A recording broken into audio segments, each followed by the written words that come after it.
Sometimes you've got some eggs and you just don't know whether they're fresh or not.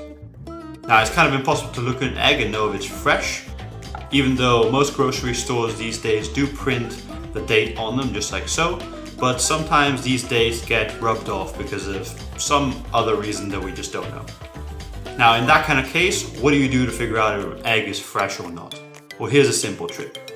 Just drop your egg in some water and the fresh ones will sink to the bottom just like this. And the unfresh ones will float to the top just like so. Now the great thing about this trick is you can do it with multiple eggs if you happen to have a big enough tub. And then you can easily detect which eggs are fresh and which eggs are no good. For example here, these two are no good and I'm just going to dispose of them and cook with the rest.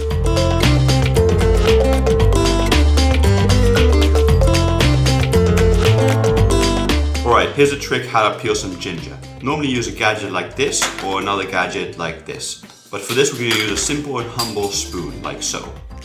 Or you can use a smaller one like a teaspoon like this one. All you do is just scrape it across the surface at a little bit of an angle and it just removes the skin from the ginger. Now you can also use the big one. It doesn't really matter what spoon you use. But the great thing about spoons is they can get into the crevices and valleys where other tools can't really get into. And they just remove the skin from the ginger, so you're left over with much more ginger root at the end of peeling. There we go, done.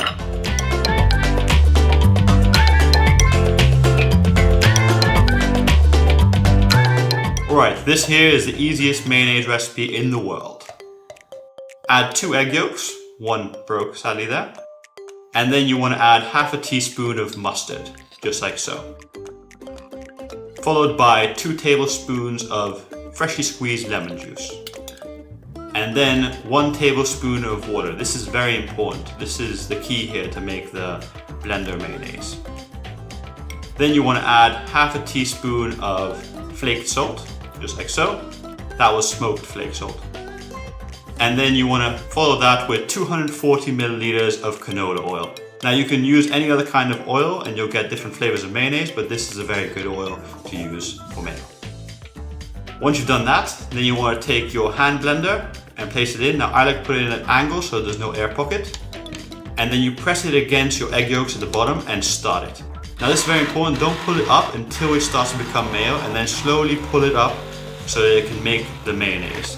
And once it becomes a thick consistency, you want to pump it up and down quickly while it's still on the blender. And this will create a homogeneous mayonnaise just like this. Okay, so once you've done that, just pull it out. And there you go, you've got the simplest, easiest, delicious mayonnaise you can make. And there's no point to really buy mayonnaise when you can make it this easy.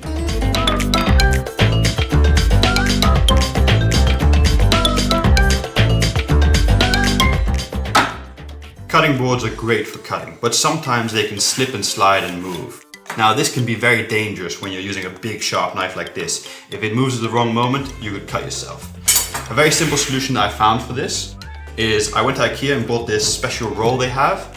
It's a sort of sticky material that's used to keep carpets down. Now you just cut it to size and place it underneath the cutting board and it stays put and it does not move.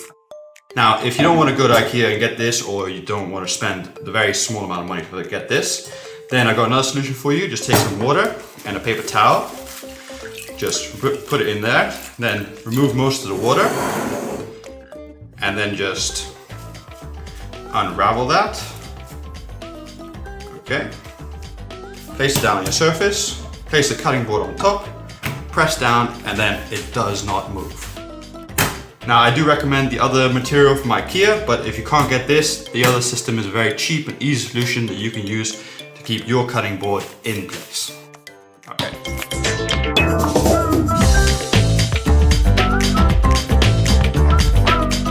Sometimes you want to spread some butter, but when you take it out the fridge, the butter is super hard and really hard to spread. This is super annoying. So what do? You usually just pop it in the microwave, but the issue with this is it always seems to over melt the butter and make it into a big soupy mess just like this. That can be very annoying. So there must be a better way. Well, there is. You take a cheese grater and then you just grate your butter stick. Yes, that's right, grate your butter stick. Now that's got 2 added benefits. One, it delivers energy to the butter by the grating motion, which makes it a bit softer, and also the higher surface area makes it softer quicker also.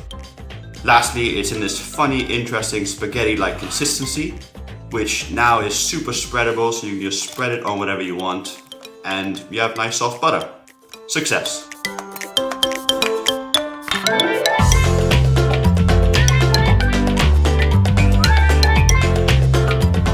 Alright, so the worst thing that could happen when you're poaching eggs is this. The egg white runs away from the egg yolk and leaves it completely unprotected in the water.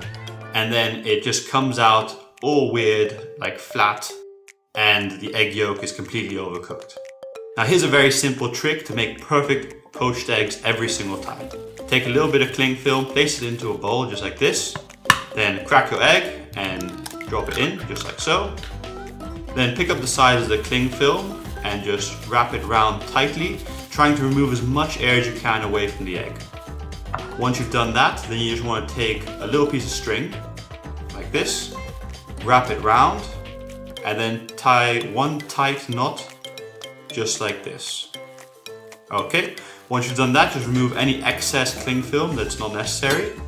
Now the great thing about this technique is you can ready make them and have them in the fridge ready to go for whenever you want to make them. Now, I'm just going to use this one right now. Just drop it in some hot boiling water, and you can do many at the same time because you don't have to pay much attention. And just leave it for 4 minutes to cook, and once you've done that, then you can just fish it out just like so.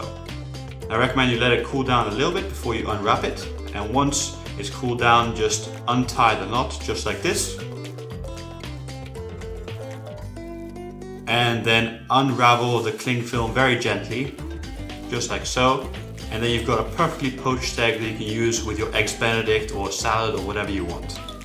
And in the inside you'll have a delicious, slightly runny egg yolk, just like this. Done.